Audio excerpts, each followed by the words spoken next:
Hello, incubator community, and welcome back to this month's episode of Beyond the Beeps. I'm not sure if I ever shared with you all, but I'm a physical therapist by degree, training, and experience. And back before my babies were born, when I worked in physical therapy properly, my focus was in pediatrics, in the NICU, NICU follow up, and early intervention.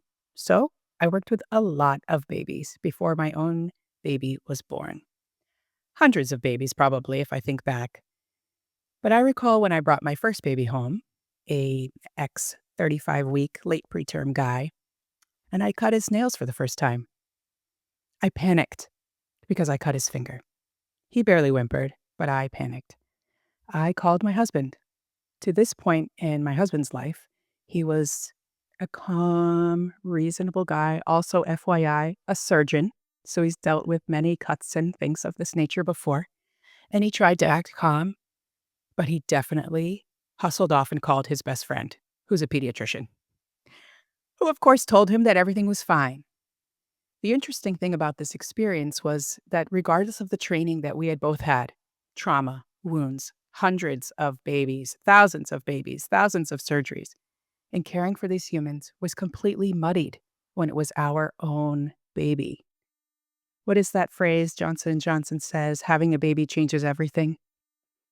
And sometimes even the knowledge we're given and we learn and we train doesn't prepare us to be in the moment as a parent. And there are many of us out here in the NICU, medical providers, doctors, nurses, therapists, special education teachers, and even neonatologists who come to the NICU with the knowledge of the medical world. And we find ourselves in a different position than many NICU parents. How to make sense of what we know and what we're living. How to translate our knowledge, balance work, and parenting. How to go from provider to parent. Today, we have one very special provider to parent with us to share her incredibly powerful story about a lot of things, but particularly to help all of us along the way. Ashley O'Neil is a writer and a speaker who channels her experiences into healing, having navigated the challenges of being a NICU preemie mother, a widow, and a lost mama. Throughout her healing journey, she's found her calling to uplift NICU families by offering hope, encouragement, and essential resources. She had over a decade of nursing experience and 5 years as a family nurse practitioner, caring for a lot of families, NICU babies, former NICU babies. And her first published work is titled It's a NICU World, which is a children's book based on her own son's NICU stay. This book is beautiful. I have it here at on my desk, and there she talks about the highs and lows of being a NICU mom. And she also has an incredible podcast called Ask a NICU Mama to talk that through with us as NICU parents. Her ultimate mission, which is evolving every day as she just continuously improves the world with her every touch, is to demonstrate that even in the darkest times, there is always a glimmer of hope. Sometimes we just need to seek it out. Those words are spectacular. Currently, she's working on the next installment of It's a NICU World, a children's book series, and she's also writing a journal to help guide parents through their NICU stay. I'm so glad to have you here. I mean, that intro is only like a fraction for those of you who are listening, only a fraction of Ashley, and today we're really going to hone in on that professional to parent experience, and touching on a lot of things. But I want to start with your NICU experience. Can you tell us a little bit about your stay with Colin in the NICU? Oh, yes. My Colin was born at 25 weeks at a small community hospital in Southern Maryland. They don't even have like a NICU, let alone a nursery. And so I went in hoping to be flown out to a different hospital. Unfortunately, he was having some complications, so I had to have an emergency C-section. Where he was born, they were unable to intubate him, so he had to receive manual ventilation until the flight team from Georgetown could arrive. And so he was 4 hours after he was born, he was flown to DC, and I stayed at the local hospital for the next day until, pending insurance approval. But right before Colin was flown, the neonatologist fellow, wheeled Colin into my room to say hi and give me, like, a quick update of this is where Colin's going and to give me, like, the NICU handbook. And I remember seeing Colin, my 650-gram baby, and thinking, "Is my baby gonna die?" He was so small, so fragile, and they let me touch him, and I'm, like, kinda slowly put my hand in the incubator, just barely tapped him because he looked so fragile. And the next day, I was transferred via ground transportation, after a fresh C-section on the highway, DC traffic rush hour. You can imagine. And as soon as I got settled in the room, I, like, waddled over. I was like, "I don't need a wheelchair." Waddled over into the NICU, and there was a lady hovering over Colin's incubator, and he's surrounded by equipment, and I'm so scared to peer in to see him because you don't know what you're gonna find, but he was moving, he was holding onto her finger, and I was like, "Okay, maybe this won't be so bad." And then we met with the neonatologist, and they're like, "Okay, Ashley," my husband was there too. The NICU is a roller coaster, right? You have your highs and your lows. And so I'm kind of expecting that. But there were periods, we were there for 6 months, where I felt like I was free falling and there was nothing to catch me. Because after the first few days, it was, your kid has bilateral brain bleeds, grades, 1 and 3. And we're like, okay, that's fine, whatever. He's alive. And then it was like a 2 and 4. Oh, okay. Then it was a 3 and 4. I'm like, wait a minute. Now he has hydrocephalus. Okay. Okay. Okay. Okay. And then he's gonna need a shot.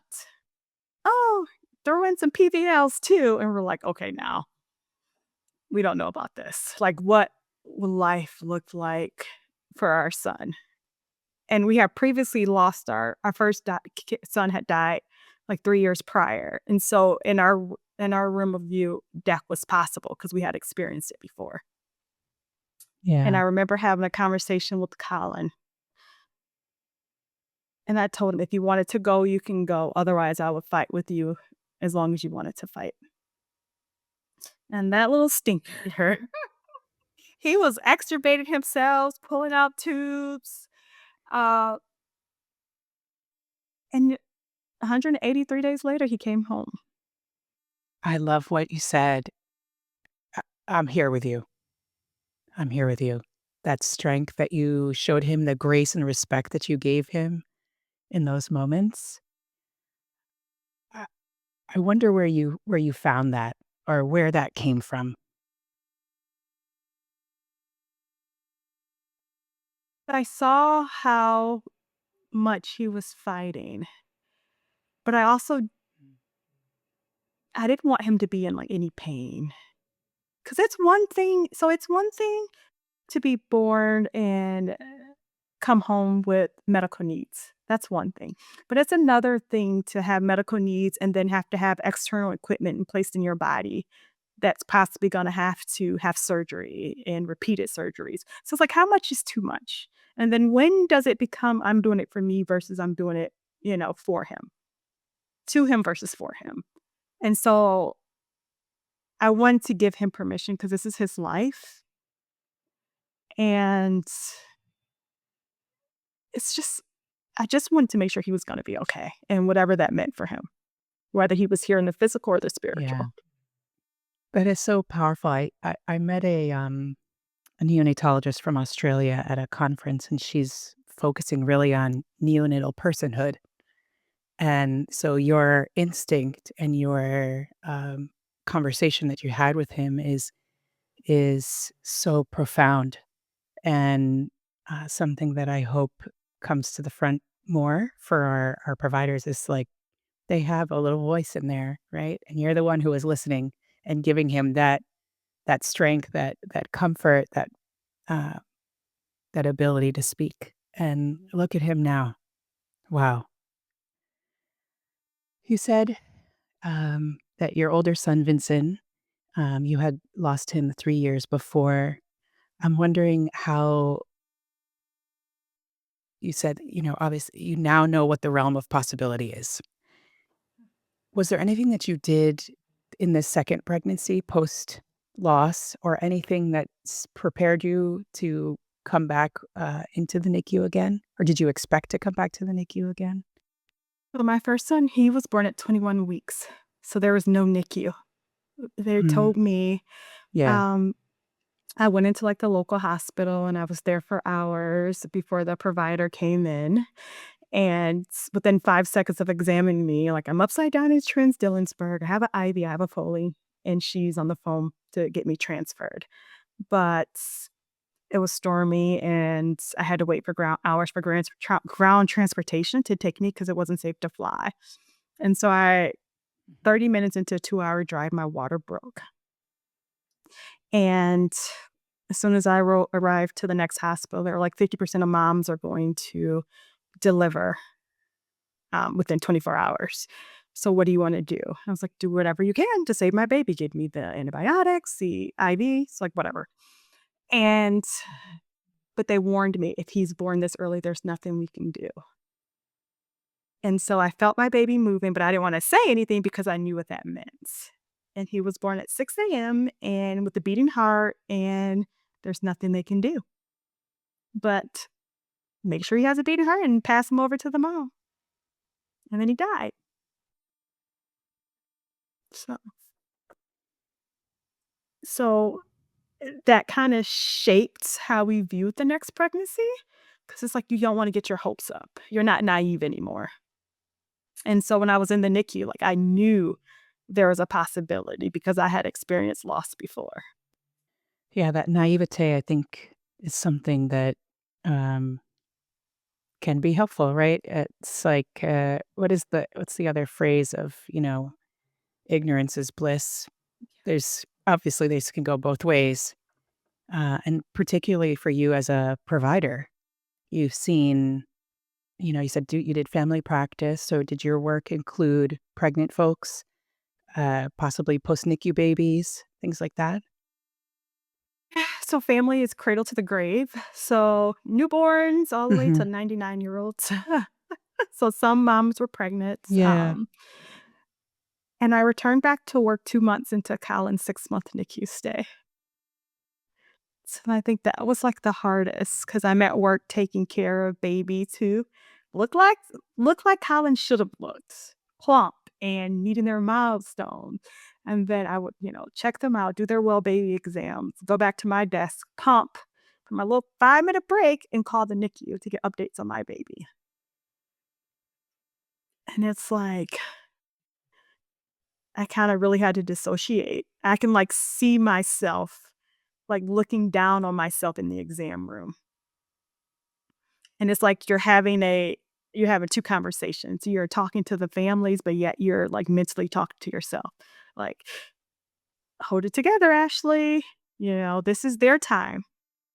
They're coming to see you, and your job is to care for them, but your heart is somewhere else." And say they're coming in with something like, "Oh, my baby's constipated," and in your mind, you're thinking, "My baby literally just had brain surgery yesterday." And you have to separate the 2.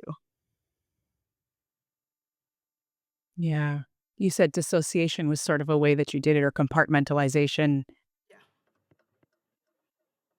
Yeah. Was there other things that you did? You said you like, on that creating a new schedule, was that something that you might have done? I heard you say, like, you called in. Was there something else that you did to try to solidify that survival that you were in? So I pretty much kept a strict schedule. Um, you know, when he was born, I transitioned to 4 10-hour days. And so I lived 2 hours one way from the NICU. So when I went back to work, I could only go up there 3 days a week. And so I had a set schedule of what times I would call the NICU, what times I would pump, um, go to work. It was like as strict of a schedule as I could. So I didn't have to waste any unnecessary brain power. And I kept a journal where I don't know if it's the floor nurse in me, but I would separate like the pages and I would keep track of what tests were pending, what labs the results are, what's the plan of care, who the nurse was for the attending was for that 2-week period. And it was like it gave me something to do and to keep track and to focus on. Because it wasn't like I could It's hard when your baby's in the NICU because you're literally asking permission to do everything for your kid, but, like, this is something that I could do, I could have control over. Right. Yeah. Well, and your experience is such that you actually know. Not even we're not even saying as a mother, we're saying as a provider, you know these things. And I've been with many families and parents who are like, "Yeah, but I know I can do that." But it's that balance between how do I go from being the provider who knows those things to the parent who has to ask permission? And when how do you make that transition over? Because there is a handover from provide like, from healthcare team to parent of all the care. Eventually, you're the one taking your baby home. How did you navigate that? How did you figure that out? Because some folks I've heard talk to are like, "I don't even know what to do." Like, this is the bigger challenge, not learning the words and what they all mean, but how to just sit here and wait. So it's hard because it's like I knew enough to realize that there was something wrong. Like, I could look at the monitor, but I didn't know enough to, like, help because 'cause I'm not a neonatologist. Like, I couldn't give there's only so much insight that I could provide. And I got really the first 2 months of his life, I stayed at the bedside 12 hours a day, and so I got really, to know a lot of his nurses, so they would trust me more. And so eventually, I could sneak in to suction him or get to the point where I could transition him or transfer him by myself. Um, so I got a little bit of more professional leeway, I guess, but it's so hard because I would be there for hours and I would see some families come in and they'll just say, "Oh, how's my baby doing?" And I'm just like, if you would have been here for 12 hours, you would have seen exactly what happened. And it's not that the nurse maybe didn't say everything, but it's only you have to do a quick summary. Like, "Oh, overall your baby's doing well, blah, blah, blah, blah, blah."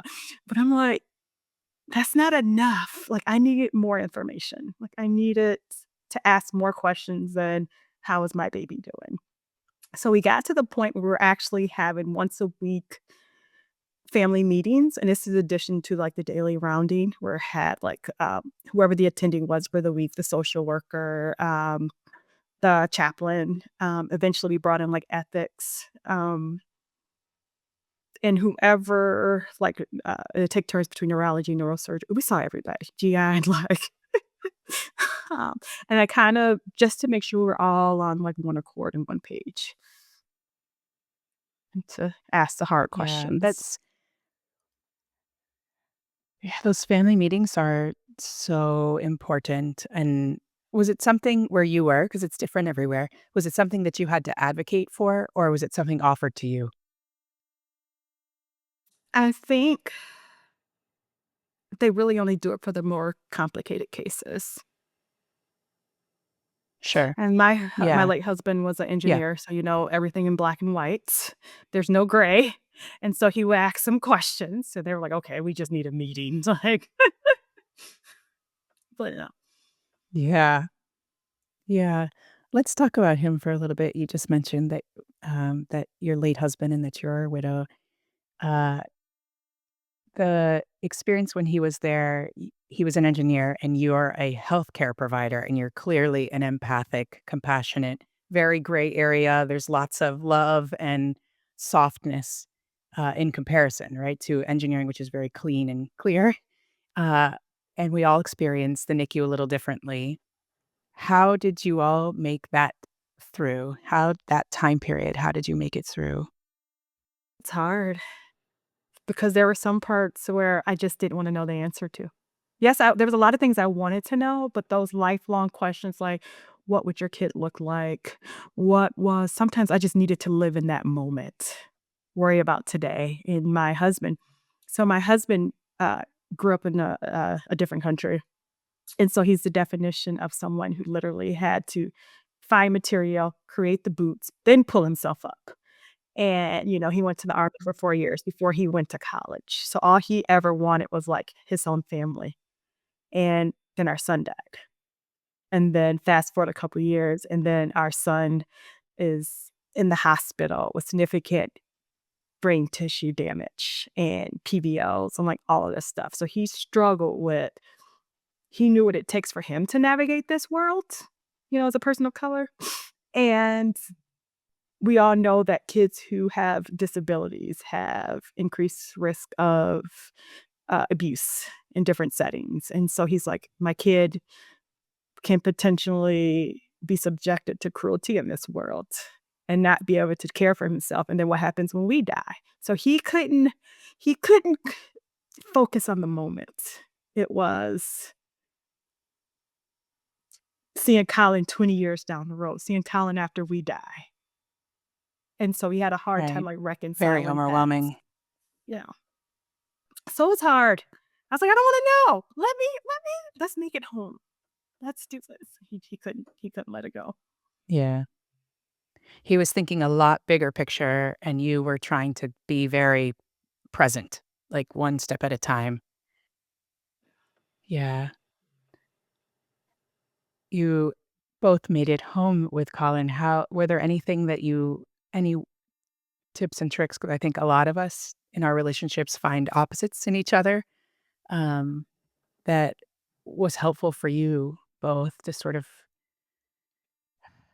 still be able to see each other, see the other person's pain and strength and joy and respect each other through that because in a medical crisis, it's hard to hold our relationships together. It's hard with that much stress. Think um just realizing that each of us process things differently and to kind of hold space for that person and realize just because they're not seeing things the way you see it, that it doesn't mean they're against you. That it doesn't mean that, yeah, that doesn't mean that you're against each other. You just see things differently. And so you have to learn how to like hold space for each other and say, okay, that's how you grieve. Even like when you're in the NICU, like I wanted to be there every day. And there was no way he could have mentally stayed there every day and see all of that. And it's different. On average, men process things differently. Like they're the provider and they want to take care of things and they want to fix things. And you can't fix this. What do you think was beneficial about being a medical provider in this setting for either your interactions with the medical team or caring for Colin in the NICU, your relationship with your husband? Was there anything beneficial about it? Like, oh, when I talk to other families, they have a hard time navigating like the medical terms, or because even if there was a word I didn't know, I can break it down. Like, okay, this is what they mean, and I can quickly like know like what sources to look it up so I can have a better understanding. So it wasn't that, and then I do feel like they gave me, a lot of leeway in certain things where they wouldn't necessarily let the other families do, but I can kinda get away with it because they knew, and I worked at a different hospital, but the same umbrella. So I feel like in that instance, because, I'm a nurse, I know how to I can turn off these machines, like, I could do this. There's certain things obviously I wouldn't touch, like, I wouldn't touch a vent, but there's certain things, like, if my kid needs to be suctioned, he need to reposition. Those are things that I could do without someone, like, watching over me all the time. Right. Do you think there was anything the opposite would be like harmful about being a medical provider, something you just wish you hadn't known before you went in? Um, it's just that I knew how bad it could get. It's like there's Yeah. no You had lived it. even like yeah, that too. I had lived it and I experienced death, but like I could look at the ultrasounds and be like, "Oh, that's not good." Like like I can read it like sometimes like even before, there's my chart and all that stuff. You can look at all this stuff Right. and they're rounding That's a like good point. Yeah. I mean, that's a good point. My chart, we now, all of our families have access to their own records and then their baby's records, usually. That depends on the system. And I find it very interesting. You get results before a provider can get and talk to you about them. So if you know, you're reading, and if you don't know, oh, I'm not sure either that you head to Dr. Google or hopefully not. They'll head to in our folks, we send them to our journaling guidebook, and hopefully folks will go to your guidebook too, to find out the information and get back to their medical providers to ask their questions. But that's a really good point. You could just look it all up. Let's talk about that journal that you're working on. I think you're close to having it ready for publishing. Tell me about what sparked the your desire to do this? So when I was in the NICU with Colin, before I went into the NICU every day, like I took out the journal, would section it off and say, like I mentioned before, like just a way to keep track of everything. Because even as a floor nurse, I was always there like super early, section off my paper, so I knew exactly like what questions to ask and report. And if there was ever an emergency, I knew exactly where to look at on my paper to find that information pretty quickly. And so I would do that, and then a lot of times, like, when you're in rounding, they'll ask questions. Sometimes I could find the answer before they even had a chance to navigate the chart or log in the system. I was like, "Oh, well, he had his ultrasound on this date, and you said we're gonna repeat it in, like, 2 weeks," and so and so. And that could be helpful, especially, every 2 weeks we got, like, a new attending or when the residents were changing out. And so it was very helpful for me, and then it was open bay NICU, so you had, like, 35 kid babies in this big room, and I would sit there all day, and I would see families come and go. I was like, "Y'all not writing anything down? Like, how do you know what questions to ask? Like, how do you remember all of this stuff?" And so I wanted to create something to kinda help people, guide them on, like, what questions to ask. And then so I started with just like a template of every day. So the journal's gonna have cover like a 112-day NICU stay. And then I wanted to add topics that I needed to know while I was in there. Like, how do you nurture your relationship while you're here? Like, nobody taught me that. So I put like, so there's what I call quick topics, how to nurture your relationship in the NICU. And then I'm in a lot of like the Facebook preemie groups on Facebook. And a lot of times I see moms ask some questions like, "I can't do anything for my baby. Like, how do I bond with them?" So I put like ways like, "This is how you can bond with your baby," or discharge checklists. Like, this is what you and as a nurse, you're taught that discharge planning starts on the first day of admission, not the last. So you need to figure out now like what needs to happen so you can kind of anticipate. And it's like ways that you can I love checking off boxes, right? And so there's like check off lists of like, this is what I need to do. And then I've heard stories where moms didn't know their babies qualify for the low birth weight program. And so their babies are discharged. So now they're trying to figure out like how can you get Medicaid and go back and cover all the bills. And then like how to care Right, for yeah. your self-care while you're in the NICU, how to nurture yourself, how to advocate for your baby. Because people think, and as a healthcare provider, I'm used to, especially if I transition to a nurse practitioner, like you put in the orders, you hit send, the orders go off to the obis. You don't see the other side. But as a medical mom, I know what can happen. Like, okay, I know my provider sent this order over, but why aren't they calling me? They should just call me. Why do I have to hunt them down? Why do I have to keep following up? Why are people not doing what they say they're gonna do? Or, for instance, I tell this story often. I knew Colin was gonna need home health care nursing because I needed to return to work. We didn't know how the bills were gonna be. He was under both our insurance plans, but my insurance was way better. And so I was like, "I need to go back to work." And one of the social workers told me, "Oh, you can't leave a home healthcare nurse at home with your kid while you go to work. You have to be there. So what do you need one for? I'm a nurse." That doesn't make sense. That's not true. And so I met and my insurance does most primary care insurance companies do not cover home health care nursing. They only do like 3 to 4 hours up to 60 days post-discharge, and it's, like, spread out. And so, my husband and I, we met with a local friend who has a kid with complex medical needs, and he told us about the model waiver program. So I called, and the lady was like, "Okay, well, while you're in the NICU, you need to sign up for what's called the RIM program, which is the rare and expensive case management, because you guys already technically have Medicaid right now. You wanna sign up for this."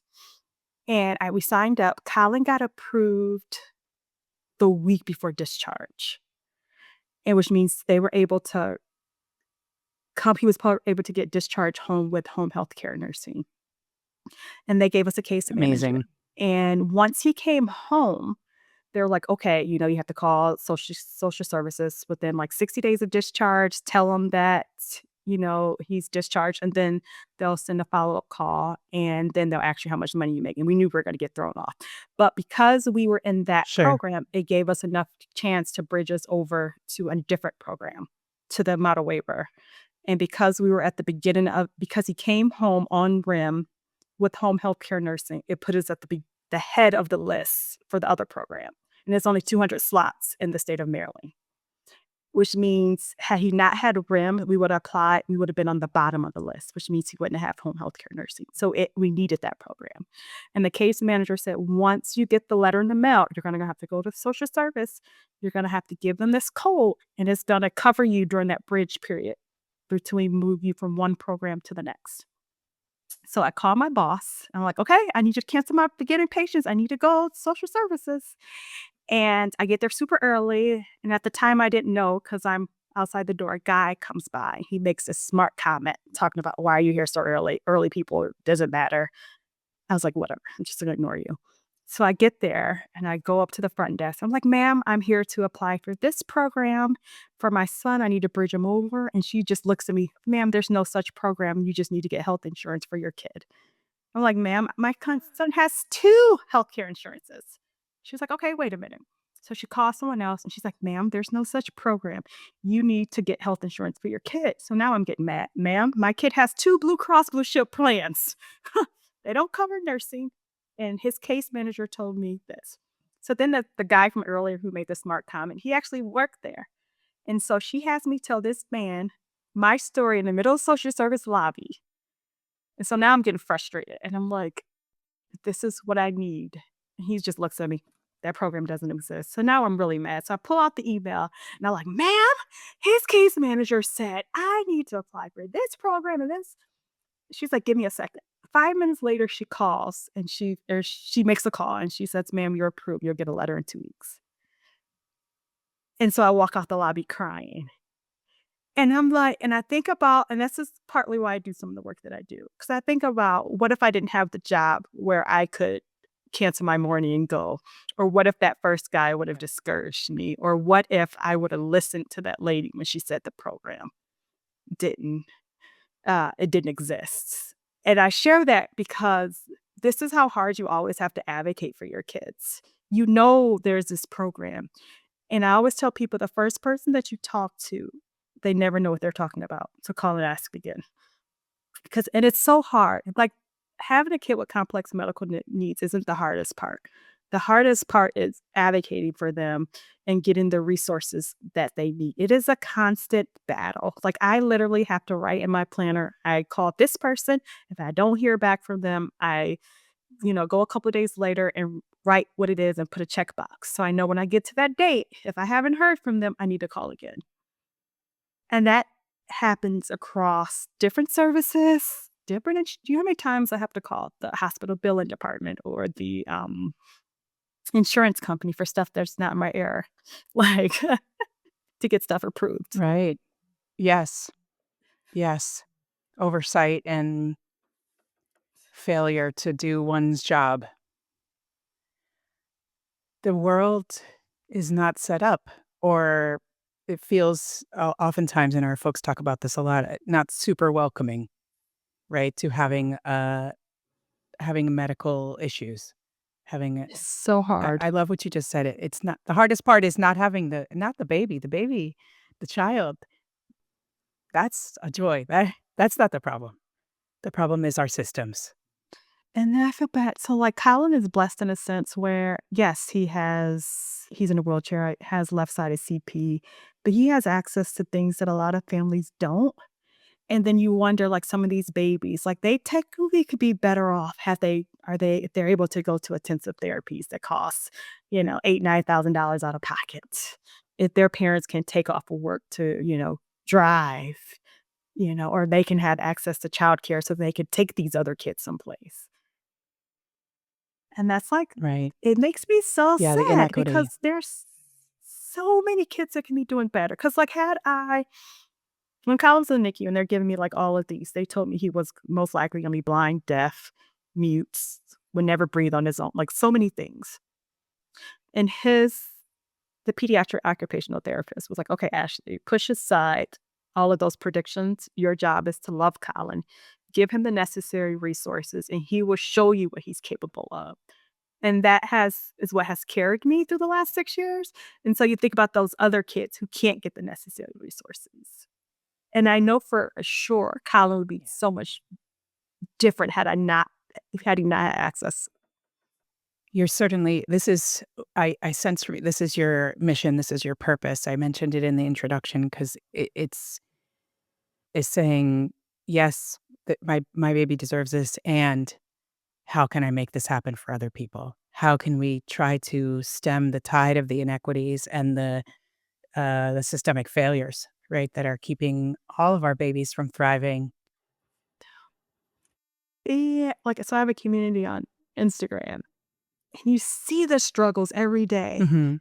of just trying to just navigate this life, and you don't they don't want much. They just wanna be able to take care of their babies, and then every day you're like, "Oh, they're about to defund Medicaid," and it's like, we have Medicaid, and we need it." Like, there's so many things, like, our primary care insurance does not cover that would literally bankrupt me. Yeah. And so Yeah, even when working as a physical therapist, it became very clear that it's you can't almost make enough money, and that also can harm you if you have too much money. You can't get access to the services that you need. But when you're going through a health crisis, and then when you're living with with what the world doesn't consider a typical presentation, right? Streamlined, might have some medical issues, some physical issues, some mental health issues.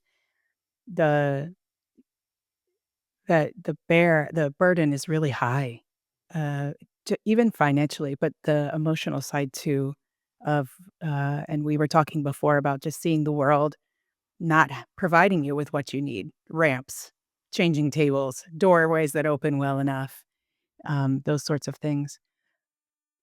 So I'm wondering this, for our folks who are listening, who are like, you're in a well, let's go back. Let's go back just a second. I want to go back to Colin. He went home. Y'all made it home, which is miraculous and fabulous. And you're making the world every day, and so is he with his story, and Vincent too, and your husband making the world a better place every day. What what does a day, you sort of mentioned the grander things, but what is Colin like? What's a day in the life with him? he is so funny. So he so he, primarily he uses a wheelchair. He can walk in a walker with some assistance. He's nonverbal but uses a communication device. But this boy is like a grown man in a 6-year-old body. He comes home from school with a plan. Like, we are not allowed to leave the bus stop till he can no longer see the bus. We come in, he wants his tablet, he wants his dinner, and he wants to sit in his chair. Like, he tells me what he wants. He uses a communication device. He'll say, "Mom, iPad, please." Like, "Eat, please." He tells me what he wants, like, and the AC he has an AAC device, and that has opened up a whole new world because I knew he understood everything, but I couldn't always understand him. So he does gestures and he does certain sounds, like his yes is "Hmm," or is no, but he'll point his whole arm at whatever he wants. But once we I made the commitment to actually use the AAC device, which was hard, now he's like, "Puzzle," or "Bus," like, he wants to go to the bus, and he knows the bus is coming. We're going to the he loves school, and so we're walking down our driveway, and he's like, "Bus, bus, bus, bus." Yeah, we're waiting on the bus. Or I want puzzle. One day he was fussing so bad and I didn't know what it was. And he put ABC puzzle. And that's what he wanted. The puzzle, the ABC puzzle. And I'm just like, before we got to this point, I never would have known.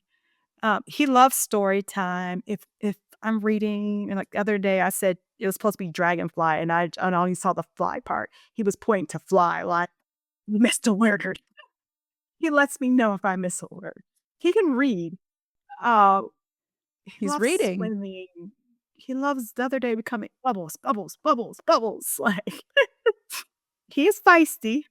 He can throw a temper tantrum with the best of them. But he is such a joy, and he loves to play he'll play tricks on people, he loves laugh, he has, like, the best laugh, and every day, just, like, looking at him he's really what got me through the period of, like, losing my husband, right? My husband and my first son died 4 years apart to the same month, beginning of May, end of month, and my husband died when Colin was 13 months old. He had only been home from the NICU 6 months. And it was he didn't die because of COVID, but he died during COVID, and, I remember just sitting in the living room. Cause okay, your husband dies, it's COVID, you can't even leave to go get fresh air, you're just, like, rocking your sick kid in the room, like, there's nowhere to go. But he is literally the person who gave me, like, the strength to keep going. Cause I was like, "He can go through, like, all of this, and he's still smiling, he's still happy," you know? And we spend a lot of time in, like we're frequent flyers, what they call it, the hospital, like, uh, we're there a lot between, he has seizures or, like, respiratory issues, but I will say luckily, the local hospital, I was a nurse there for 6, 7 years, and so they know if we're there, we need to be seen, so they'll just, like, bring us back, and they take, like, really, really good care of us. Um But I've definitely had to learn to, like, navigate that space of because being a medical mom is hard, being a widow is hard, but combining the 2, it's like there's no one to, like, mourn the life that you thought you were gonna have because it's still grief. Colin is thriving, I love him, but you're still grieving having, a normal, healthy kid. I had to realize, like, I'm never gonna have a normal, healthy pregnancy. And my husband and I, we used to joke, like, I have a master's, he has a master's, and we will say, navigating this world, getting to this point, our kid has to be like doctors or some type of terminal degree. And so I've had to adjust that mindset as long as he is happy, he is loved, he's thriving in his own way. And it's you like I accept that, but it's also grief in accepting that. Yeah. It's a loss of a future Yeah. in a particular way, right? A dream. Yeah. That's heavy. That's heavy.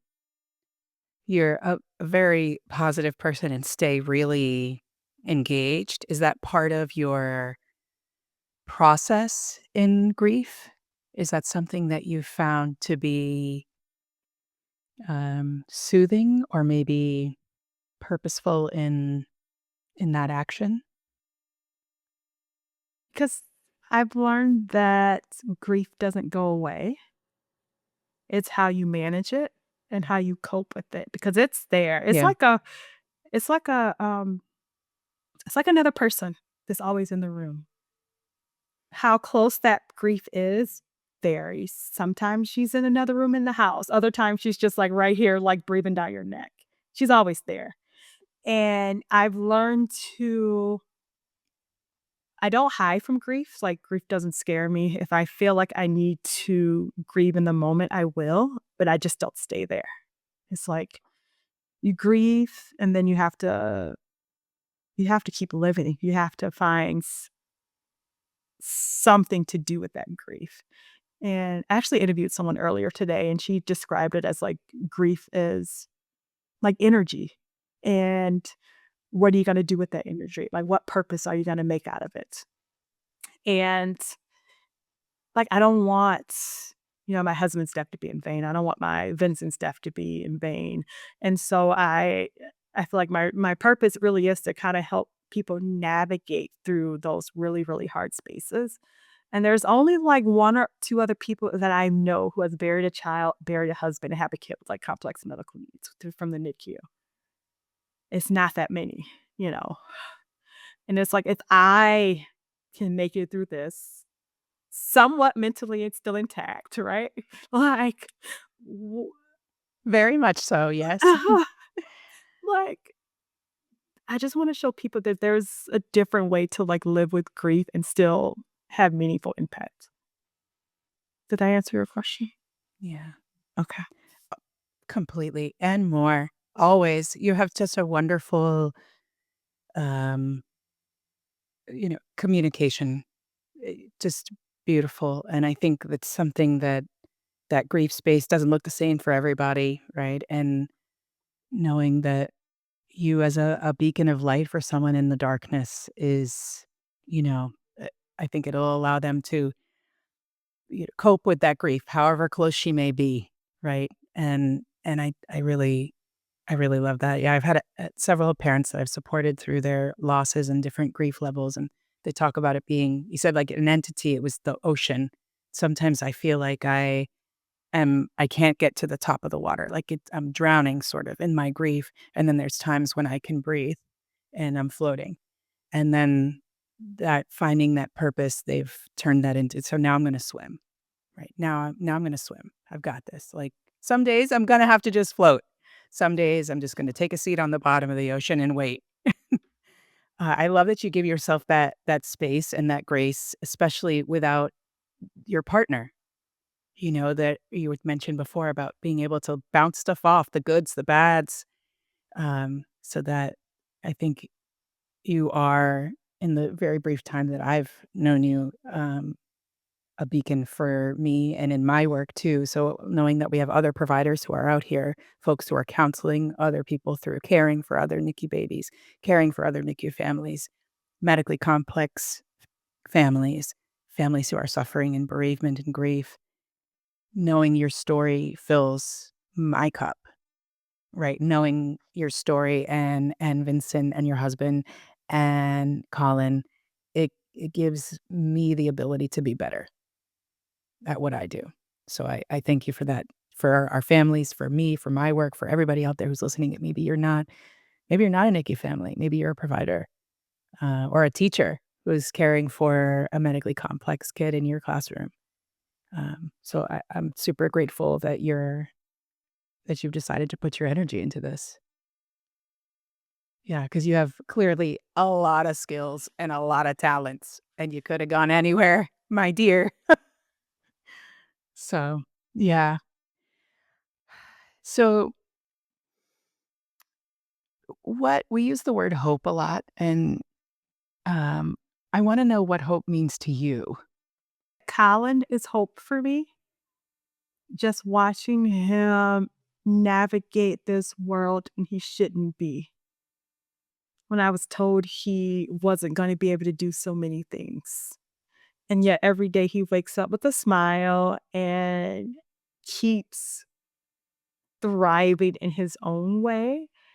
And so because of him, I get to try to have like hope for like my future of, navigating this world. Like I was a widow at 33 and getting to the point where like when my husband first died, um,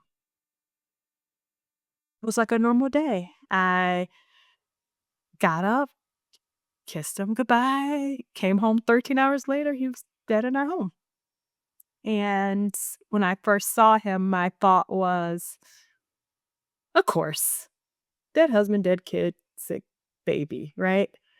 And that was a bleak period of just seeing the world in gray and then watching Colin light up this space. And so he is hope because it's like you can navigate life and come away from being like this really, really dark space and you can kind of make it somewhere else. Cause he's done that his whole life. Like he's had to navigate developing outside of where he was supposed to be. And it's kind of like the same. Like I've had to navigate and learn how to manage life outside of this covering that you try to do life the right way. You get married, you have kids, and then your kid die, your husband die. You're like, this isn't what I planned. And then that I just felt so exposed and vulnerable, kind of like Colin felt, right? Out in an incubator versus where he should have been. And so to watch him grow is what gives me hope and the ability to grow and to navigate this crazy world we live in.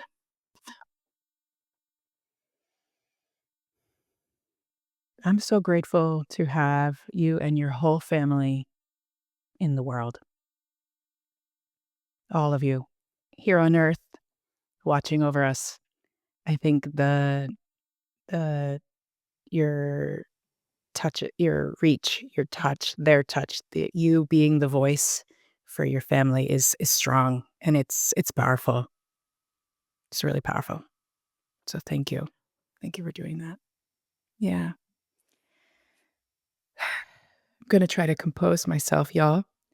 This has been an extraordinary opportunity for hopefully for you all too to get to know Ashley O'Neil here, and um, I hope you'll all go out and connect with her and all of her amazing endeavors that she has coming down the pipes. Because wow, before we were even recording today, y'all, she was there's a full dissertation worth of things to do. I know you're working on a new book, KO and the Magic Helmet, the new journal, which will come out. You're working in a fellowship coming up soon too.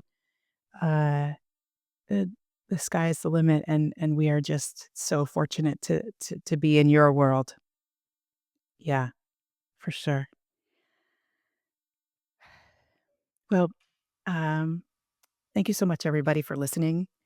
Providers and NICU parents, family members. So if you're sitting at your baby's bedside right now, maybe you just went home recently or a year ago, because we know that transition home takes some time. Maybe you're driving back and forth to the NICU, pumping or pacing the floor. Ashley and I want you to know that you are not alone. We are here with you, and we look forward to sitting with you again next time. Thanks so much, everyone.